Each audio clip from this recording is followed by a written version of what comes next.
Welcome to the Land Your Bet Sports Betting Show. Looking at 3 NBA games here on Sunday. And we have the NFL player props and anytime touchdowns episodes already up on the channel if you missed those. So definitely want to make sure you check those out. I'm going to be running through best bets and player prop projections here for Sunday, as we still have some news trickling out, but had to get a video up for today for the NBA because we had a monster day yesterday. So I've got a little bit of a discount if anybody's interested in jumping into that VIP as we keep climbing up in those units. So I'm going to jump into everything I've got here for Sunday right now. If that all sounds good, give that video a like. Let's get right into it. Lovely day here on Saturday. Only Austin Reeves and PJ Washington failed to come through for us. Just looking at those bets real quick for the losses after we did make 4.5 units on an 8-3 day there. Feeling really good. A couple plus money bangers in there. But most importantly for the losses, PJ Washington, he's not as dependable as people think without Luka. The rebounds were probably the better play, but he didn't even get that. He needed 8 boards. He needed about 14 points. Couldn't do either of those things. So we didn't get the PR for him, but no bets would have hit for him. Clearly the double-double obviously did not hit as well. So we'll recalibrate PJ Washington in these situations where he's playing without Luka. I don't think he's as much of a go as people seem to think he is, even though some of his numbers indicate he should be way better with Luka off the floor, at least getting more rebounds and a few more shots up. Whatever. Like I said, revisit PJ Washington as needed. But for Austin Reeves, would play this again. 1 for 6 from 3. He had the second most shots on the team. He just had a bad shooting day in a situation where he's playing a team that he should be shooting well against because the Kings suck at limiting spot up. And that's what Austin Reeves does. And he still didn't do it. So we take that on the chin and we move forward because we had 8 W's to take advantage of that loss there. Mikal Bridges was a great look as a spot-up shooter versus the Pellies, something to keep in mind for today against the Nuggets. Bane is a great look when he's actually getting minutes and shots up, and this was a really good matchup against the Hawks without Ja Morant. As soon as Ja was officially ruled out, we went in and got Bane at a nice price because he ended up at about 20.5 points on a lot of numbers there. So that's the benefit of that VIP, and we did that in the live show yesterday with a little impromptu live show.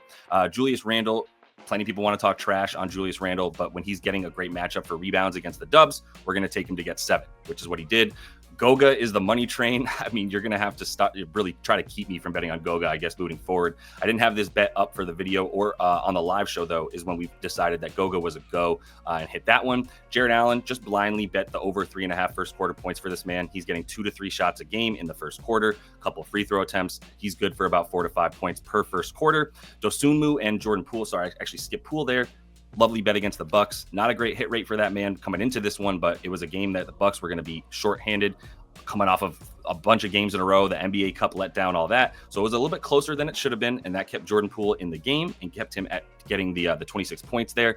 Dosunmu without Josh Giddey is always going to be a great look at the boards and sometimes the points and assists. Tough matchup against the Celtics for the points and assists, so we stuck to the boards, and that worked out beautifully. And then Bobby P, always going to be a look when he's playing a crap team without Giannis. So 20 points was easy for us. He got that in the first half and ended with about 34. He had a monster game as well. So really nice day. We're now up almost 37 units on the season. I keep telling y'all we're aiming for 100 before the regular season ends in April. So definitely want to check out the VIP if you're not yet in there and use this code if you do want to jump in right now. We've got 6 left for Heater 36 because we're up above 36 units on the season now. So if you do want to jump in, we're doing a lot more than just slinging bets out there too. We're doing some getting better at this sports betting stuff. I've got some one-on-one availability for people who jump into the VIP and want to get a little bit better sports betting, trim those bad habits, add some good ones. So if that all sounds good, definitely want to jump in there, but let's get into what I've got here for Sunday. For those of you just jumping in, we are going to be using Props Madness. It is the GOAT product here for researching the NBA and hoops in general to get those best bets and all the value you can find. If you do want to use this platform, and you'll see me using it right now to help you give you a little bit of an understanding of how to use it, the link to this is in the description of the video. Use promo code LYB. That'll get you 25% off your first month if you are interested in using this. So let's get right into it here for this Kings and Pacers game. And we know a couple of things that we could consider here is Domas, maybe some Tyrese Haliburton in terms of the sort of revenge narrative. They were traded away for each other, right, in that big trade that got Haliburton in Indy, and then Domas here in Sacramento. The thing is now Domas is questionable to play. So we have to keep an eye on that because a lot of things change when he's out. If he's out, I absolutely loved De'Aaron Fox on the assists. I would like DeMar DeRozan on the points as well. He's not really showing out right now. The other guy, though, is Malik Monk on the assists. And let me show you exactly why it is that I'm looking at these things. This site right here is one that I attribute a lot of my success to in the NBA this season. This is Fantasy Labs, and this shows you on-off court numbers and how different combinations of players play with each other when they're on on court. So right now I've got the starting lineup that we can expect to continue to see for the Kings all listed on court here. So we got DDR, De'Aaron Fox, we've got Domas, Malik Monk, and Keegan Murray. So with all 5 of these guys on the floor, if we look at this as standard stats and not advanced, we can see that DeMar DeRozan is doing the bulk of the scoring here. He's got about 26.5 points per 36 minutes when he's playing with this starting lineup. And then Domas, 23.5. So those are the 2 top scorers when all these guys are on the floor together. And then you can see for the assists, it's actually Malik Monk, 6.8 assists per 36 minutes. And that does sort of hold true when you look at him on Props Madness and you filter this and you look at his assists. You can filter this to the games that he's playing with Domas and Keegan Murray and all these guys, right? And you can look at the since he basically got entered into the starting lineup, these assists have gone way up over basically since the beginning of December. And he started playing 37 minutes. Because he was in that starting lineup. 13 potentials, 16 potentials, 9, 11, just 5 against the Jazz, but that was a 44-point blowout. So there's a strong explanation there. And then another 14 here against the Pelicans, just 7 against the Lakers, but then the second game against the Lakers, another 12 potential assists. So he's up at about 10 to 11 potentials in these games since he became a starter. And you can see here that holds true as well. On Fantasy Labs, it seems like he's the dude that is diming up a little bit more. And De'Aaron Fox actually doing a little bit more, scoring a little bit less of everything, to be honest, with D Fox once Malik Monk gets out there. But if we take Domas and we move him from on court and move him to off court, now we're going to see that with these 4 other starters, that De'Aaron Fox is a lot more likely to get these dimes. He's now, without Domas on the floor, he's at about 9.5 assists per 36.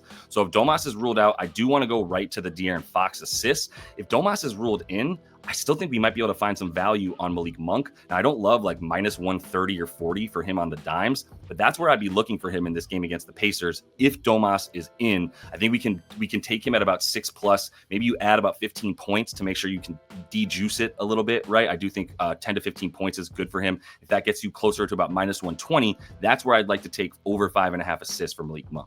As far as that revenge narrative for Tyrese Haliburton, I don't know if that really exists. To be fair to the Kings, like they had D Fox, they drafted Haliburton because he fell way too low. He was like the 16th pick or something in the draft, maybe 14th, whatever, but he clearly should have been a top 10 pick in that draft. So to be fair to the Kings, it's not like they didn't want or need him. They just saw an opportunity to get a good big man that would help them. So they got Domas. You can see here these points and rebounds and everything for him. Not great against the Kings since he left the squad and has been on the Pacers the last couple of seasons.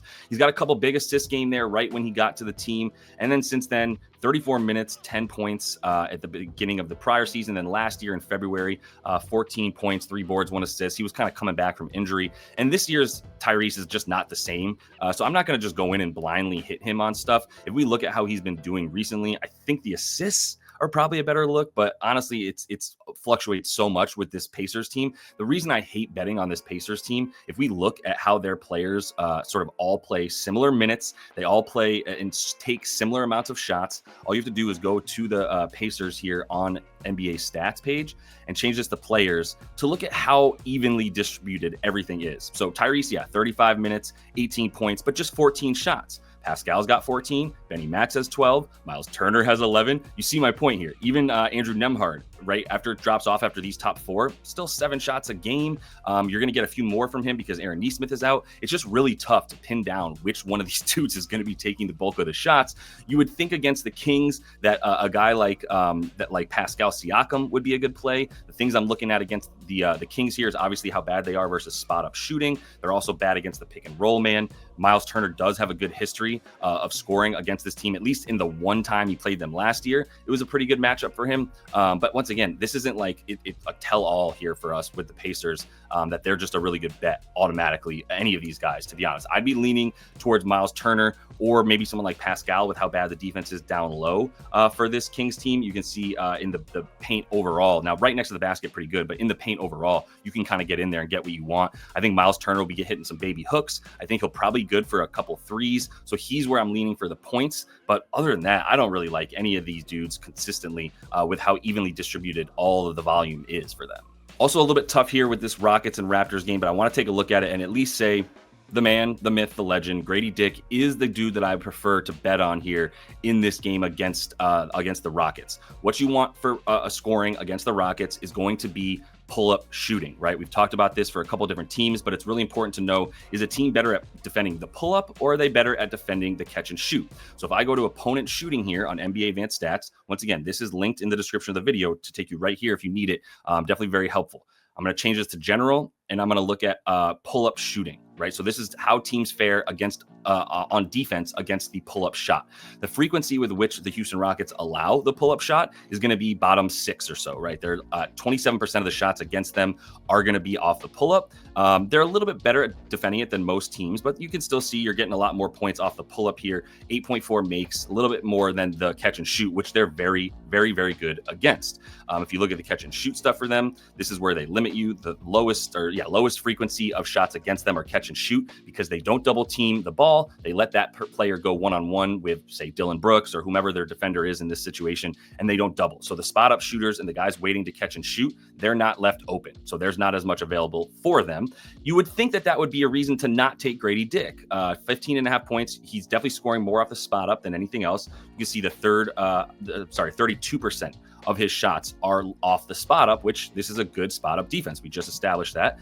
Third fewest points per game against them. The thing for Grady Dick that isn't as obvious to some people is that he's actually taking more pull-ups than people give him credit for. He's taking more pull-ups than even RJ Barrett. So I've got the same NBA Advanced Stats page here, but I've changed it from teams to players and tracking data to see the pull-up shooting, right? So this tracking data gives me a lot, but most importantly for this, I want to know how often is this dude shooting. So I've got the Raptors as the filter here, and you can see Scotty Barnes, Emmanuel Quickley, both doing it the most, but Grady Dick not far behind them. And without Emmanuel Quickley in there, he's more likely to take a few more off the pull-up, right? And so I think he'll have the easiest matchup, like maybe some Fred VanVleet, maybe some Jalen Green. I'm not worried about his matchup because you're going to get the better defenders on Scotty Barnes, like Dylan Brooks, or maybe on RJ Barrett, and then some version of a better defender than Fred VanVleet or even Jalen Green is going to be on RJ Barrett, however they disperse things. But we're looking at somebody that is not any of those guys playing Grady Dick.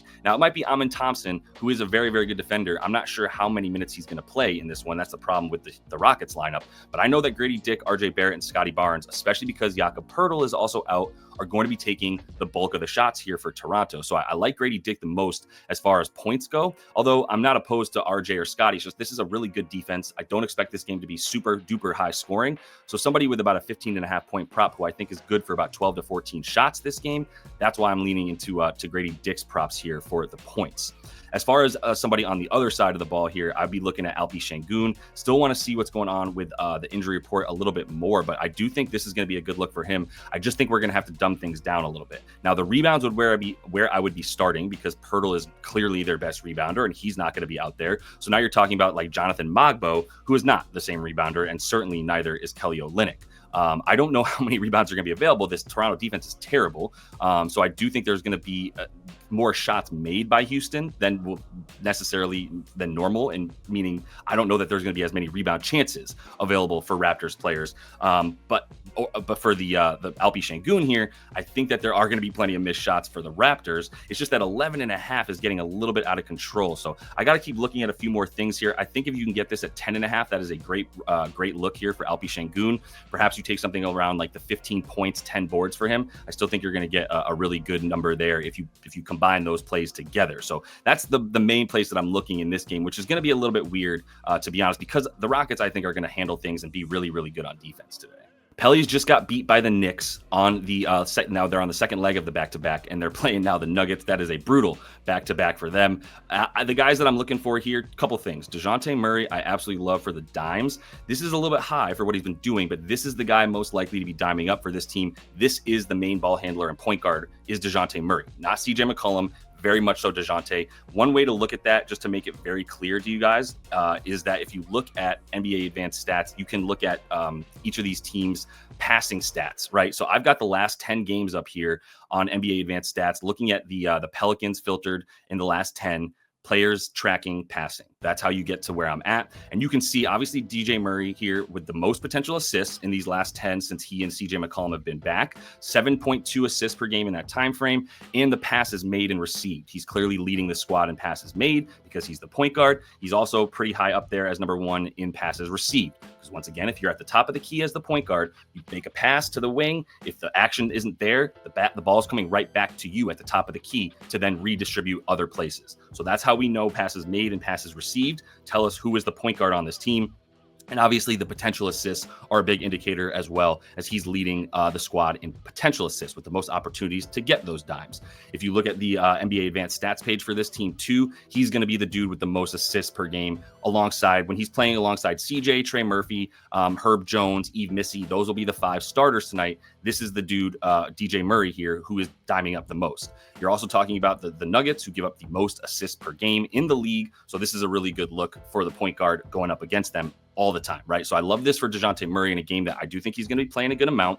And as far as the points for that team, CJ's great because he's shooting from up top. They're a little bit worse against point guards. They give up a good amount to the spot up, but he's also shooting off the pull up a bunch. So who's pulling off the catch and shoot? That's Trey Murphy. I do think Trey is going to be a little bit better in this game than a guy like Herb Jones. You look at where he's shooting from as well. Yes, the spot up is a great look for this team. It's a big reason why I like Dejounte Murray's assists, because he's going to find open spot up shooters. But you can see that this team is a little bit better, the Nuggets, at limiting the pick and roll ball handler. Right. So the pick and roll ball handler right here is that they're limiting to the 6th fewest points per game. That's not something that Trey Murphy is doing. That's stuff that obviously like DeJounte or CJ McCollum are doing. So that's why I prefer the guys that are on the spot up, waiting for the catch and shoot to get their points. The 3.5 threes is really high. I think you can probably get this at 2.5 if you just wait a little bit. It's already at plus 125 for the over on 3.5 threes for Trey Murphy. So I'd rather wait and just take the points at 18.5. If he hits 3 threes, he's pretty likely to get that. You can do that here on Props Madness by going to advanced filters and seeing, all right, I'm going to see what happens when he makes a certain amount of threes. If he makes at least 3 3-pointers, which there's telling me that there's a very high chance that he hits 3, because you can see the implied odds of him hitting at least 3 is like minus 180, which gives us like a almost 57, 58% chance likelihood that he gets 3 threes. And if he hits at least 3 threes, he's looking at about 20 points a game over the points prop here at 18.5 in 6 of 9. Nice. So this indicates that this is a good situation. If he makes 3 threes, he's very likely to get the 19 points that he needs in this game. And it's a good matchup with the spot up stuff that we just talked about. On the other side of the ball, the main man, I think we got to go triple double here for Nikola Jokic. One thing I want to show you guys here using on off court again for Denver is that Nikola Jokic is just a monster. He's basically averaging a triple double when he has his main starters on the floor with him. So we talk about Aaron Gordon, Christian Brown. We're going to put Jamal Murray, Jokic, and our main man, where are we at with MPJ? There we go. So let's put MPJ on there. Now we've got the starters. So what happens when all 5 of these dudes are on the floor together? They've played 169 minutes together this season over the course of 9 total games that they've all been together. You want to know why the Nuggets have struggled a lot this year? This would be the reason. 9 games that they've actually been on the floor together for their main starting lineup. Look at Joker. In per 36 minutes, 10.5 boards, 11.5 assists, and 22 points, right, per game in per 36 minutes when he's playing with these dudes. So I love the dimes for Jokic. Another similar situation where the Pelly's defense also is much better, or just much worse, I'll say, against the spot up than anything else. They are giving up the 5th most points to the spot up position. They also give stuff up off transition, etc. So I love the dimes here, and I think we're getting the most value on that, because I think you can still get 8.5 on some places, like minus 140. I'll still take that at 8.5. To be honest, I think he's great for the 9 dimes. I would also be looking at expanding this to get this at like 10 on the websites, on the sports books such as Bet365 or MGM or Bet Rivers. If you have those, you're going to get a pretty good number on 10 plus assists for him, maybe in the vicinity of plus 120 or so. I think that's a great look. I think you might as well just give it a triple double as well. If you're finding that for close to 2-1, you're probably at least even money, or at least like plus money, like plus 150 should be the number that you're finding for the triple double for Jokic. I think it's worth it. Like I said, averaging a triple double per 36, as long as this, I don't know that this game is going to be close. The Nuggets might absolutely blow them out. At least they're on the road, I believe. So that, they're playing in New Orleans. This team is much worse on the road. So that at least helps us here that this should stay a little bit closer, in which case I think Joker's good for a TD there. All right, for those of you in the VIP Discord, I'll be throwing those plays up here over the course of the next few hours as we get these new injury report updates and rotation news as well. If you're not yet in the VIP, definitely want to jump in using Heater 36. Should still have 6 codes left for you as I just made it. So hopefully you guys can still get to this. Sorry for those of you who couldn't get to the other code, which was Revenge. That had about 10 of them in there. Those got used up as well. So if you do want to use Heater 36, we are on one right now, feeling really good despite the rough Friday. Came right back and got it all back and then some here on Saturday. So we're going to keep it going. I'll be back on Monday as well with the live show and everything else that we're always doing. So hope to see you there. And until I do, happy betting.